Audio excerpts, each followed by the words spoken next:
No episódio de hoje do 1.6 Podcast, eu e a Aline conversamos sobre quais caminhos ou quais tendências que o tipo 3 tem quando ele vem para o atendimento individual buscar ajuda no seu desenvolvimento pessoal.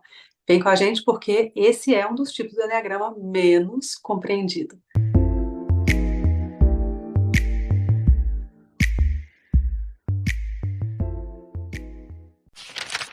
Olá, a gente volta com mais um episódio da série, o que que cada tipo busca quando está procurando ajuda.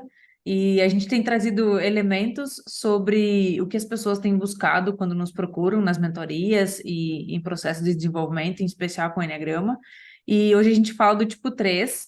A gente vai falar dessa pessoa que, com um olhar, com um radar muito voltado para realização, para sucesso, para essa perspectiva de entregar coisas na vida que remetam a resultado mesmo.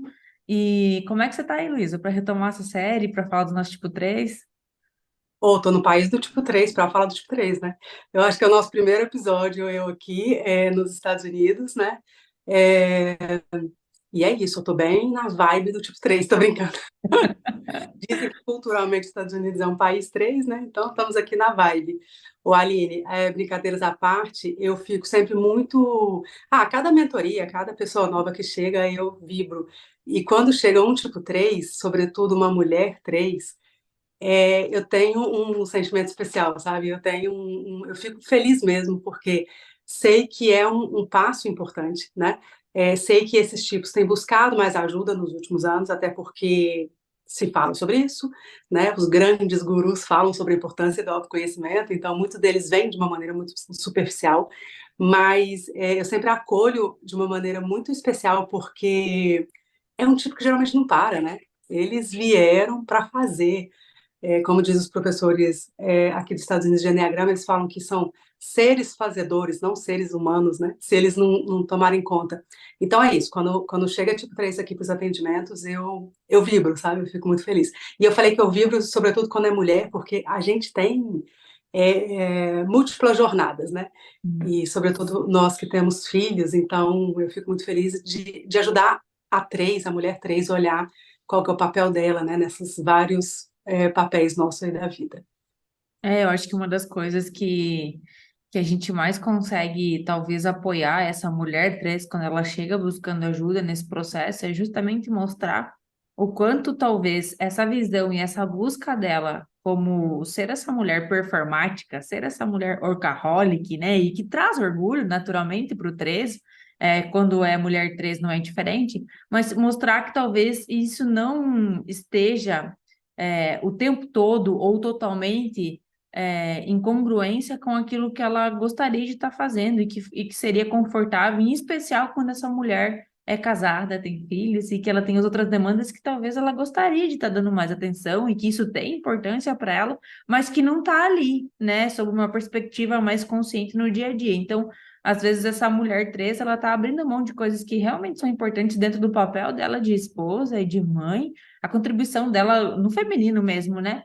Para a família, para a sociedade, enfim, e não está isso consciente, né? Isso não está consciente para ela de que ela poderia estar entregando toda essa disposição que ela tem para realizar, mas que poderia estar realizando também nessas áreas que são mais do feminino e que às vezes a mulher, né, se perde. E a gente pode juntar essa busca do 3, né, da mulher 3, essa busca por entregar tanto, por realizar tanto, isso, se a gente juntar isso com esse movimento feminista dos últimos tempos, isso vira, então, uma busca incessante por entregar resultado, essa busca pelo êxito, né, essa busca pela eficácia.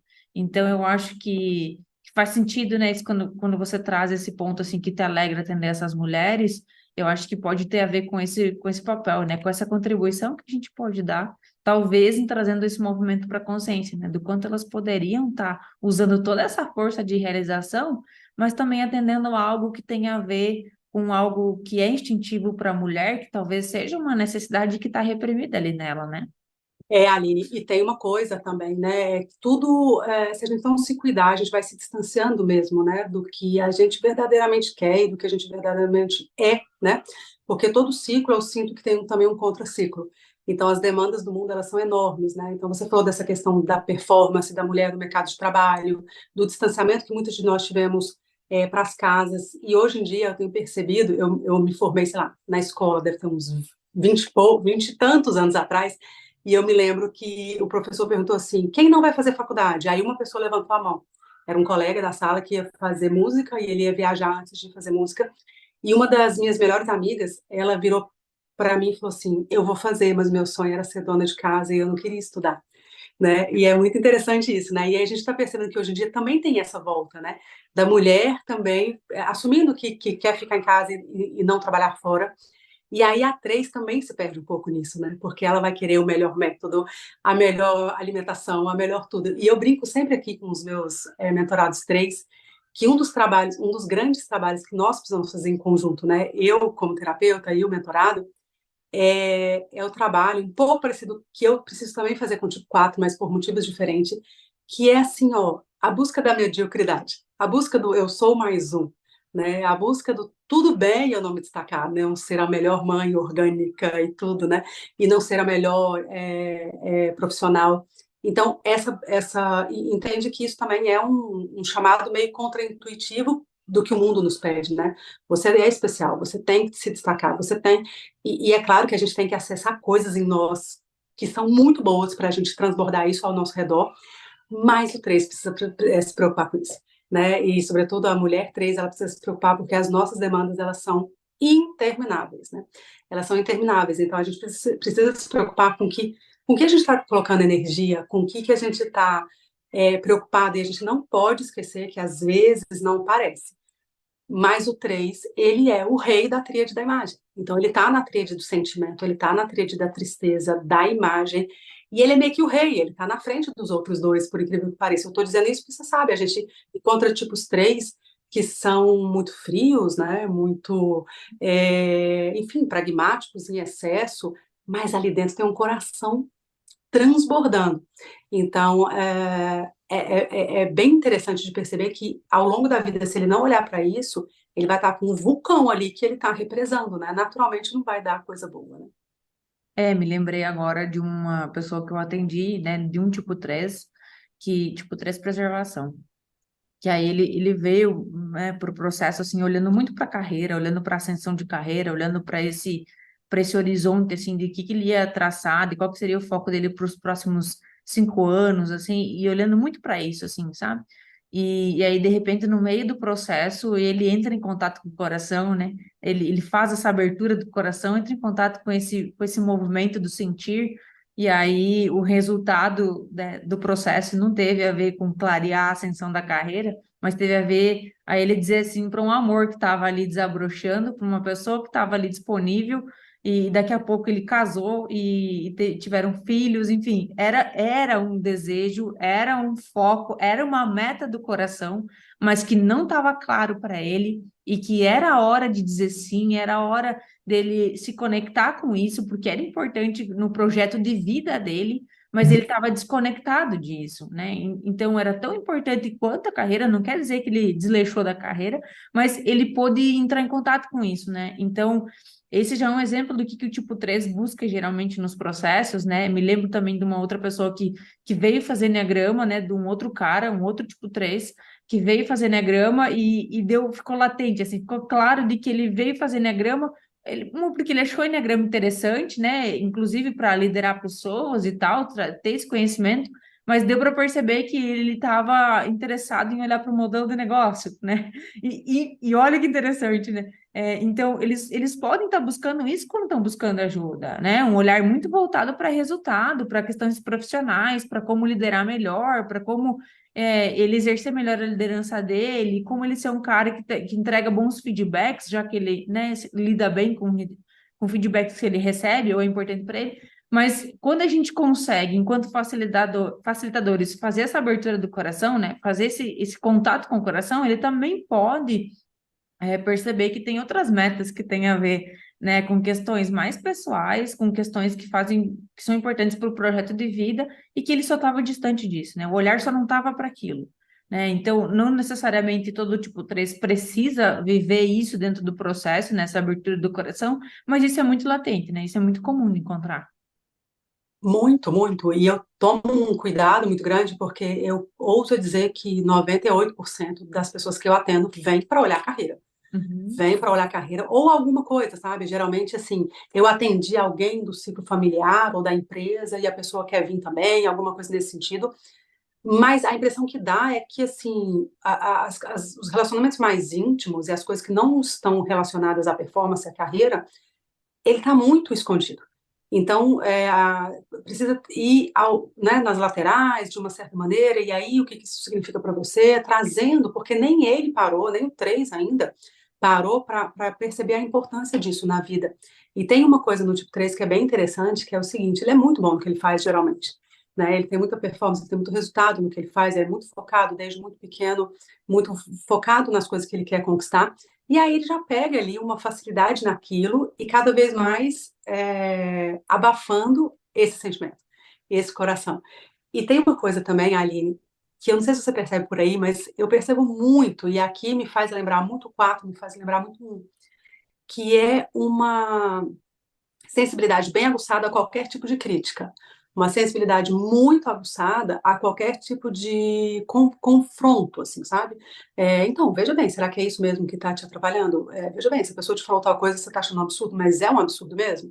Então, todos esses confrontos, por mais que eles sejam minimamente, assim, que seja com muito cuidado dado pelo terapeuta, eles ferem, tipo, né? Eles ferem de uma maneira, assim, do sentido de que a minha imagem aqui é perfeita, eu trabalho para ela, e eu não aceito críticas, apesar que a teoria nos fala, o 3 adora feedback, mas não é tão assim o tempo todo, né? E quando a gente consegue passar por essa barreira, quando o 3 consegue passar por essa barreira, que é parar de falar de coisas objetivas, parar de falar de coisas conquistadas e parar de falar de projetos apenas, né? Porque tudo bem falar de projetos, mas apenas é que é estranho, né?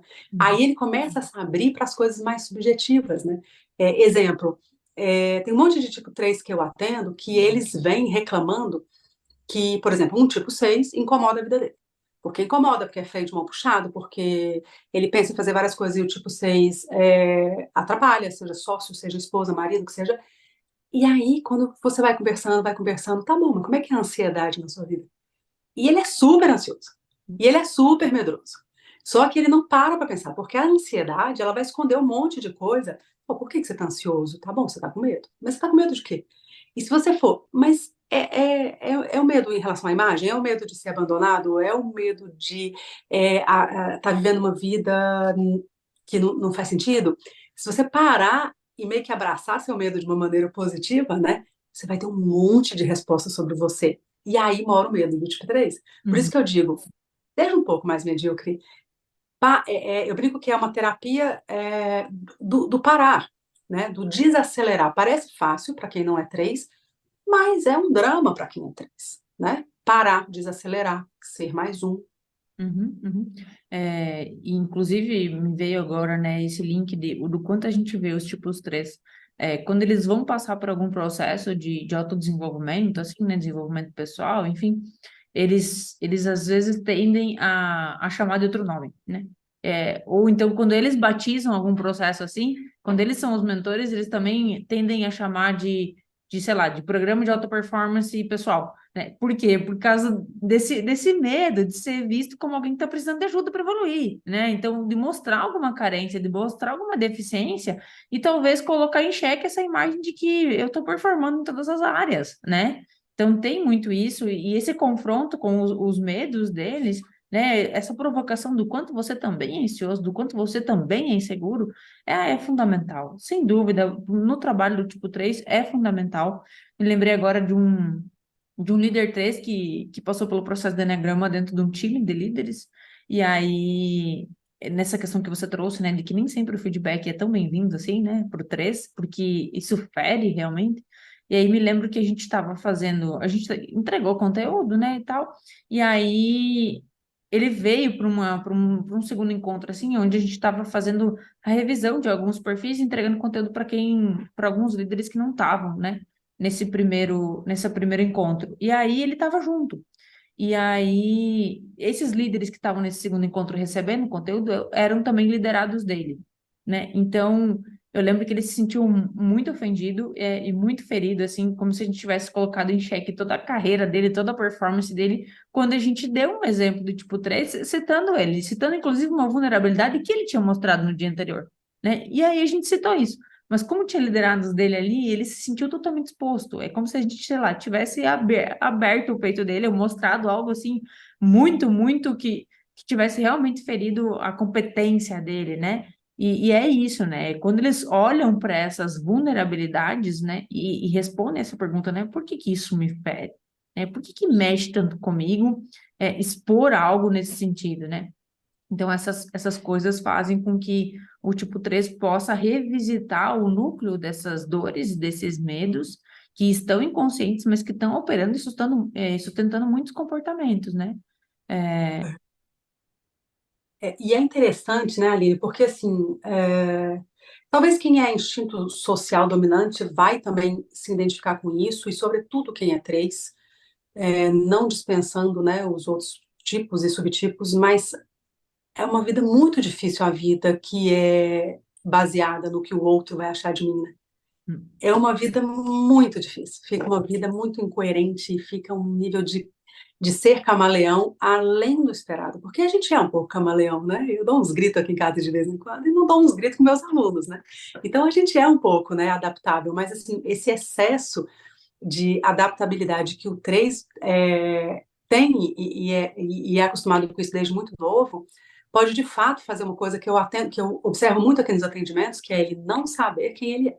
uhum, Né? Então, geralmente, quando eu atendo mulheres tipo 3, na casa dos 50, passado dos 50, existe um vazio enorme que transborda. Eu sei que essa série ela está sendo muito escutada e assistida também por quem trabalha com o Enneagrama, então é importante a gente falar sobre isso, né? Existe um vazio que transborda até na gente. Então, em contato com outros professores e terapeutas que trabalham com o Enneagrama, eu já tive esse retorno também, no sentido de que, nossa, você sente um vazio depois? Sim, que eu também. Entende? Então, tem um vazio tão grande dentro de mim, no sentido assim, quando o 3 vem, que é eu não sei quem eu sou. E é uhum, uma vida, quando você olha para trás, uma vida de muita realização. Um monte de gente sabe falar o que ele é, porque ele marcou em várias coisas na vida, mas ele mesmo não sabe, né? O personagem mesmo não sabe o que ele fez, não sabe o que foi construído, porque no final das contas, é claro que o trabalho é um pilar muito importante da nossa vida, a gente pode desenvolver várias virtudes no, né, no pilar trabalho, mas nos relacionamentos muito íntimos, né, a gente nos conhece, né? A gente tem essa possibilidade de nos conhecer, de trabalhar muito além de autoconhecimento, né? O nosso autodesenvolvimento, o quanto que a gente é tolerante, do tanto que a gente tem compaixão e assim por diante. E pode ser que o tipo 3, isso eu percebo muito claramente nos atendimentos, ele tem um nível de idealização e também de desvalorização da terapia, das pessoas importantes para ele, né? Porque assim, Luísa, eu vim com você porque eu te acho a top, né? Então, assim, eu não sou a top. Então, em algum momento, ele vai ter um nível de frustração, uhum, porque eu sou uma pessoa normal, eu sou um ser humano normal. Então, tem uma idealização, e eu sei que não é comigo, é com a vida, ele faz isso com todo mundo. Então, tem uma idealização do outro, por quê? Porque eu me sinto tão no fundo, com desafios com a minha autoestima, que a minha terapeuta tem que ser a melhor. uhum, A minha esposa tem que ser a esposa troféu. A minha empresa tem que ser a melhor, o meu marido tem. E aí vai. Né? Os meus filhos têm que ser os melhores e assim por diante. E a gente sabe que isso leva, de fato, a uma idealização que deixa uma frustração muito grande, porque a vida não é assim, né? Tudo bem, eu sou terapeuta, não sou melhor, tudo bem, a esposa não sou melhor, porque somos todos em construção. De perto, todo mundo tem mil defeitos. De longe, tudo bem, né? De longe você pode até idolatrar algumas pessoas, agora de perto, não. E essa dificuldade para o tipo 3, por quê? Então, ele vai ter só relacionamentos, se ele não se cuidar, relacionamentos superficiais e com distanciamento, né? Com aquele distanciamento que a imagem precisa ter para ela não ser corrompida, né? Essa é uma das grandes importâncias da gente se aprofundar num processo de autoconhecimento com o 13 e levá-lo a trazer para a consciência o desencadeamento desses comportamentos lá da infância, né? A gente fala aqui de uma criança 3 que entende como verdade absoluta e, claro, inconsciente de que ela só vai ser valorizada Ela só vai conquistar valorização pessoal se ela fizer algo de valor. Se ela mostrar que aquilo que ela é, ou aquilo que ela sabe, ou aquilo que ela faz, de alguma forma gera valor para a vida das pessoas, ou pode ser admirado, né? Então, olhar para esse núcleo, assim, dessa vivência infantil, né, lá da criança 3, é importante porque aí eu começo a perceber que está aqui também o núcleo dessa ansiedade, o núcleo desses medos, né? O núcleo daquilo que eu acabo projetando e idealizando sobre a minha imagem, sobre aquilo que eu preciso sustentar, né? Nos meus comportamentos, aquilo que eu preciso, sei lá, conquistar de fato para que eu me sinta bem, e aí o se sinta bem do 13 tem a ver com essa valorização direta, né? Ou seja, é profundo isso, eu preciso olhar aqui por essa verdade, né, da criança 3 que entende que eu só tenho valor se eu provar o meu valor para as pessoas. Então, genuinamente, eu não mereço valorização. Então, esse é um núcleo que precisa ser visitado, que precisa ser olhado, para que a gente, para que a gente entenda, né, esse desencadeamento dos comportamentos. E aí, me lembro agora no tipo 3 que quando a gente visitou ele e a esposa, né, pro processo, assim, de eneagrama, inicialmente ele não se sentiu muito aberto para o processo, assim, não se mostrou muito aberto, porque inicialmente ele não viu como isso ia gerar resultado para a vida dele, né, e essas realmente foram as palavras dele. E aí ela veio, passou pelo processo do eneagrama, passou por esse desenvolvimento, e ela, como uma seis contrafóbica, tinha muitas questões, né, de cunho pessoal, assim, na relação com o marido, na relação com os filhos e tal. E aí eu me lembro do dia, assim, que teve o encerramento do processo dela, ele chegou para mim e pediu, assim, o que que é isso? Né? O que que é esse negócio Eneagrama? Eu falei, como assim? Por quê? É aquilo que você já conhece, que já foi te apresentado. Ele falou, não, peraí, eu preciso entender mais a fundo o que que é isso, porque aconteceram coisas na minha relação pessoal com ela que eu jamais imaginei que iria acontecer, porque eu já conheço essa mulher há muitos anos. E aí, Sim. então, ele despertou para ver que tinham coisas que eram importantes para ele, que não tinham a ver simplesmente com geração de resultado lá na empresa, enfim, na vida profissional, e que poderiam realmente refletir em quem ele é, assim como estava refletindo no comportamento dela. E aí, esse é um cara, né? Esse é um tipo 3 que mergulhou profundo, né, no desenvolvimento dele a partir do Eneagrama e que depois emendou numa jornada, assim, de desenvolvimento espiritual e que é lindíssima, assim, né? Mas veja, né? Inicialmente, a barreira inicial foi isso, né? Não vejo como isso agora vai me trazer resultado. E aí, daqui a pouco, isso ficou em segundo, terceiro, quarto plano, porque aí refletiu em algo que ele vivia e que era latente, que tinha a ver com a relação com a esposa, né? Então, a gente olhar para esse contexto, né? E isso vai estar refletido na vida de todos os tipos 3, só que com mais intensidade ou menos, e de várias formas, né? De várias formas. E como no exemplo que você citou, que eu entendi que foi um exemplo positivo, no sentido que ele mergulhou, né, e trouxe resultados positivos, e eu queria falar um lado obscuro também disso, que geralmente acontece com os tipos 3, sabe? Que eu também puxo a orelha aqui nos atendimentos, que é assim, cada sessão parece que quer uma tarefa.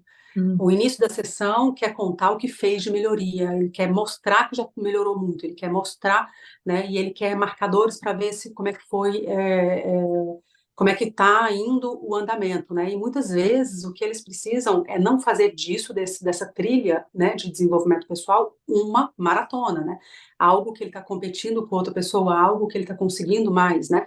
Eu me lembro uma vez, eu estava num processo de turma, né, de aula de Enneagrama em São Paulo, capital, e aí tinha um tipo 3 que ele veio do interior, se não me falha a memória, foi do Paraná, ou do Rio Grande do Sul.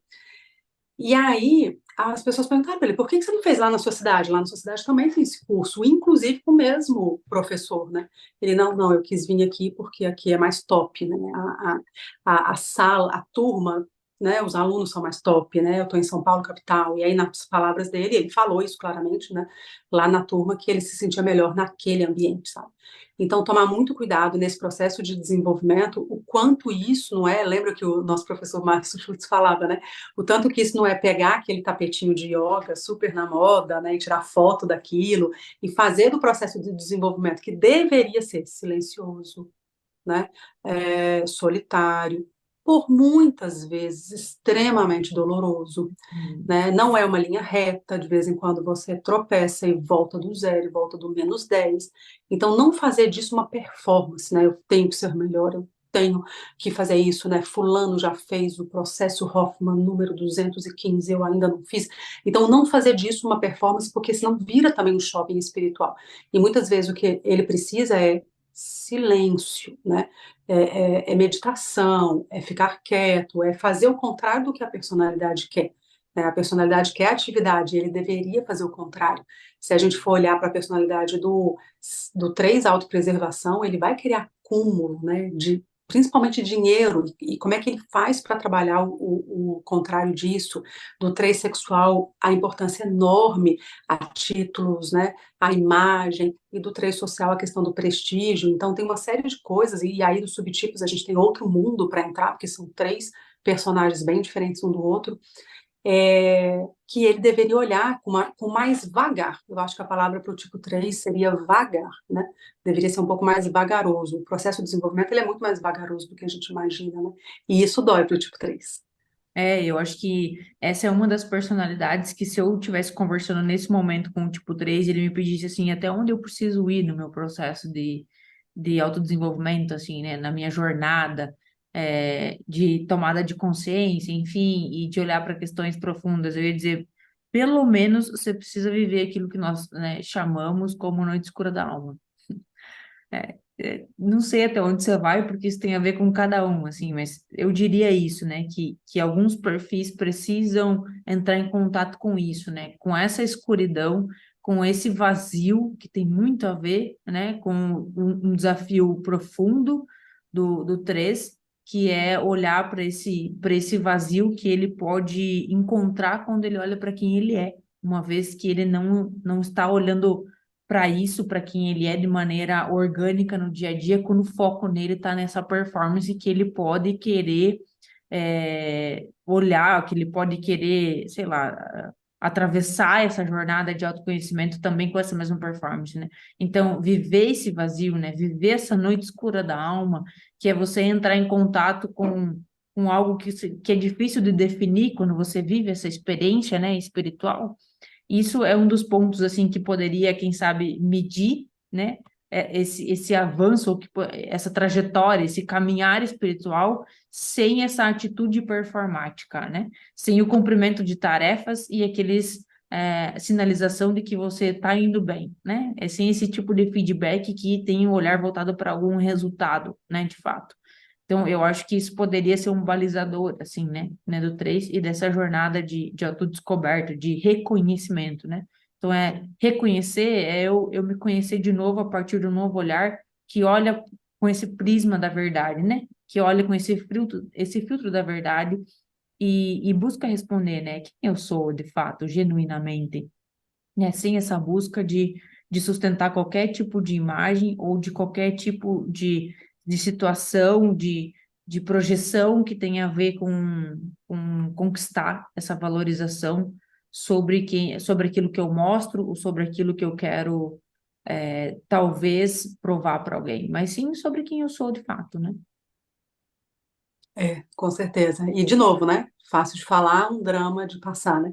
Porque vai falar para o tipo 3 que ele tem que dar uma pausa na vida, que ele tem que encarar a dor, que ele tem que encarar o que é repulsivo dentro dele, o que faz ele se sentir inferior, né?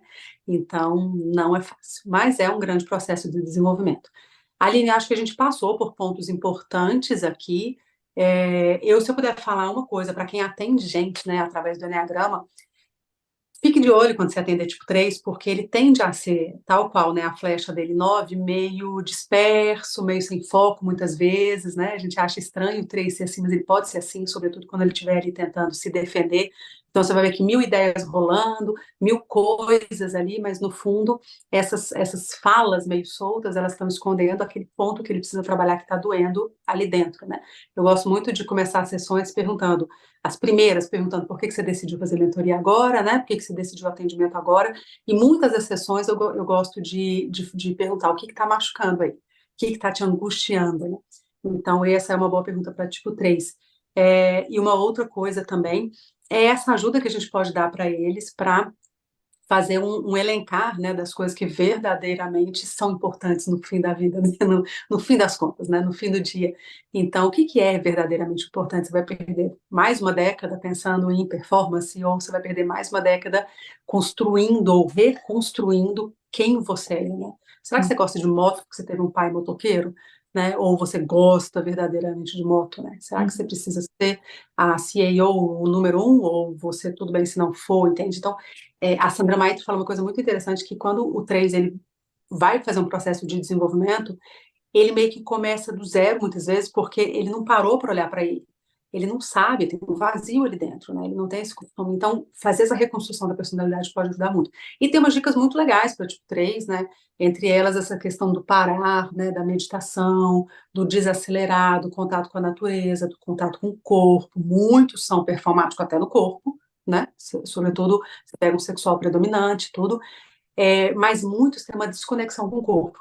Então, se você sentir isso, isso é uma coisa que ajuda, né? Se você que for 3 estiver escutando, ou se você quer atender o 3, né? Essa conexão com o corpo mesmo, né? Que ela pode ser de diversas formas durante o seu trabalho de atendimento. E é isso, né? Nunca esquecer que ele é o mais emocional dos emocionais, que está com isso reprimido. Então, precisa trabalhar isso. Essa dica do 3, né, de aceite esse convite de revisitar essa casa interna, né? Esse volta para casa internamente, eu acho que é um dos convites grandes, assim, para quem é 13 e está nos ouvindo, dizer esse sim, né, e encarar essa jornada de revisitar a própria casa interna e daqui a pouco descobrir que esse vazio, né, na verdade, não é um vazio, tem muita coisa aí dentro que preenche quem você é, só que pode estar parecendo vazio simplesmente porque está esquecido, né? Porque está com pó, que precisa cuidar.